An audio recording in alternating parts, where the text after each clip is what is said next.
ano? Alam mo na wala kang pira, ipapipilit mo. Iba na ang panahon ngayon. 1 month pa lang may celebration na. Oh my God. Yan nga ang sinasabi ko. Sa buhay ngayon, ay matuto tayong magiging practical. Dahil alam niyo ba kung bakit? Hindi po madaling maghanap ng pera. Napakahirap maghanap ng salapi. Napakahirap ang maghanap ng pera. Maghahanda ka sa isang buwang bata. Para ano?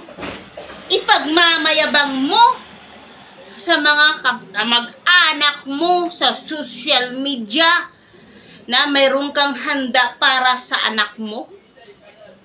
Hindi mo yan bagay ipagmamayabang. Lalong-lalo na kung hiningi mo lang naman. Saka ka na magyabang kung sariling pera mo na ang iyong pinagagastusan at kung mayroon ka ng maraming ipon. Pero pag wala naman, unahin mo munang ibili ng gatas ng anak mo. Saka mo gawin yan. Dahil alam mo, yung handa na sinasabi mo, sinasabi at ina-appreciate ng ibang tao, huwag kang gumaya sa kanila. Dahil alam mo, hindi kayo pareha estado ng buhay. Ang gawin mo, yung pera na mayroon man sa'yo, ibili mo ng gatas. Yung gatas na yan, matagal na yang iinumin ng anak mo. Matagal na yan mauubos kung para lang sa kanya.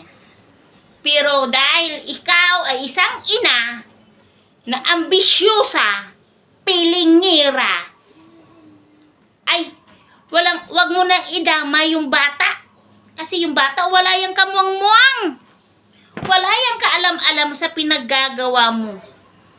Kaya ikaw, wala ka nang magawa sa buhay. Wala ka nang